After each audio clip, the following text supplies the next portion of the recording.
জিরানিয়ায় রেলের ওয়াগন ভর্তি ফেন্সিডিল উদ্ধারের মামলায় ফেন্সি কিংকে এবার তুলে নিয়ে গেল পুলিশের ক্রাইম ব্রাঞ্চ। ফেন্সি কিংয়ের তেলিয়ামুড়া সহ আগরতলায় মোট 3টি বাড়িতে একযোগে অভিযান চালিয়ে সন্দেহজনক কাগজপত্র বাজেয়াপ্ত করল পুলিশ। এ পর্যন্ত এই মামলায় মাটি খুঁড়ে 3 কেঁচো পেয়েছে পুলিশ। এবার সাপ বেরোবে নাকি তা নিয়ে জনমনে কৌতূহল।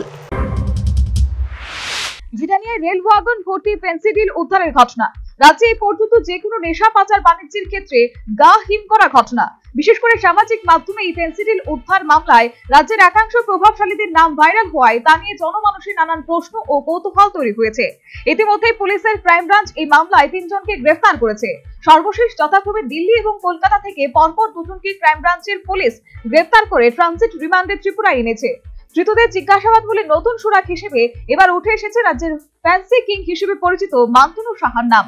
এর ভিত্তিতে সোমবার সকাল থেকে ত্রিপুরা পুলিশের ক্রাইম ব্রাঞ্চ এই মান্তুনুর তেলিয়ামুড়া সহ রাজধানী আগরতলার মোট 3টি বাড়িতে একযোগে অভিযান চালায় এবং তার সবকটি বাড়ি থেকে পুলিশ বেশ কিছু সন্দেহজনক কাগজপত্র উদ্ধার করে। এই সমস্ত কাগজপত্র বাজেয়াপ্ত করেছে। এর মধ্যে রাজধানী আগরতলার হেরিটেজ পার্ক সংলগ্ন তার বাড়ি থেকে রাজ্যের ক্রাইম ব্রাঞ্চের পুলিশ মান্তুনু সাহাকে তুলে নিয়ে যায়। জিজ্ঞাসাবাদের জন্য মান্তুনু সাহাকে তুলে নিয়ে যাওয়া হলো বলে জানালেন সংশ্লিষ্ট ক্রাইম ব্রাঞ্চ পুলিশ কর্তৃপক্ষ। একটা আগরতলা জিআরপিএস এর একটা কেস হয়েছিল জিআরপিএস থানার, ওটার ইনভেস্টিগেশনে কিছু চেকিং এর জন্য এসেছে আর কি।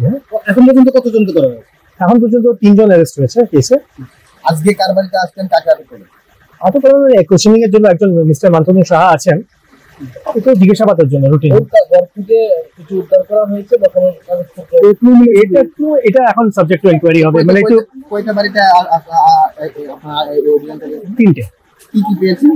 এটা তো দেখুন আমরা কিছু ডকুমেন্ট পাওয়া গেছে, এটা তো স্ক্রুটিনাইজ করে বলা যাবে। আর কি কারো রয়েছে এই তালিকায়? দেখুন এটা अगेन ইনভেস্টিগেশনটার পরে যদি একটা একটা করে আসে তার নাম আজি কোনো গোডাউন রয়েছে, গোডাউনগুলো তথ্য পেয়েছে। अगेन ডকুমেন্টটা স্ক্রুটিনি করা হবে, এরপরে যদি কিছু। ফ্যান্সি কিং এই মান্তুনু সাহাকে তার হেরিটেজ পার্ক সংলগ্ন এলাকাস্থিত বাড়ি থেকে ক্রাইম ব্রাঞ্চ পুলিশের তুলে নিয়ে যাওয়ার ঘটনাকে কেন্দ্র করে স্বাভাবিকভাবে এলাকায় একটা চাঞ্চল্য তৈরি হয়েছে। সেটাই হোক, জিরানিয়ার রেলের ওয়াগন ভর্তি ফেন্সিডিল উদ্ধার মামলায় পুলিশ এই পর্যন্ত 3 জনকে গ্রেফতার করেছে। ধৃতদের জিজ্ঞাসাবাদ বলে সোমবার রাজ্য পুলিশের ক্রাইম ব্রাঞ্চ ফ্যান্সি কিং মান্তুনু সাহাকে তার বাড়ি থেকে তুলে নিয়ে গেল। এমনকি রাজধানী আগরতলা সহ তেলিয়ামুড়া একসাথে 3টি বাড়িতে অভিযান চালিয়ে ক্রাইম ব্রাঞ্চ বিভিন্ন সন্দেহজনক কাগজপত্র উদ্ধার করে সেসব বাজেয়াপ্ত করেছে। এই সমস্ত কাগজপত্র যাচাই করার পাশাপাশি ফ্যান্সি কিং মান্তুনু সাহাকে জিজ্ঞাসাবাদ বলে আরো একাধিক রাঘব বোয়াল ফ্যান্সি কারবারি নাম উঠে আসতে পারে বলে সংশ্লিষ্ট বিশেষজ্ঞদের অভিমত। রেলের ওয়াগন ভর্তি ফেন্সিডিল উদ্ধারের ঘটনা মোটেও অন্য কোনো লরি কিংবা গাড়ি থেকে ফেন্সিডিল উদ্ধার ও বাজেয়াপ্ত করার মতো সাধারণ ঘটনা নয়। এই ঘটনায় কোনো প্রভাবশালী যোগসাজশ রয়েছে বলেও একাংশ বিশেষজ্ঞদের ধারণা। বিগত কয়েকদিনে পুলিশ এই মামলায় গোটা 3 কেঁচো খুঁড়ে বের করেছে। মান্তুনু সাহাকে পুলিশ তুলে নিয়ে যাওয়া এবং তাকে জিজ্ঞাসাবাদের পর এবার গর্ত থেকে সাপ বেরিয়ে আসার সম্ভাবনা রয়েছে বলেও তথ্যবিজ্ঞ মহল মনে করছে। Bureau report, news vanguard.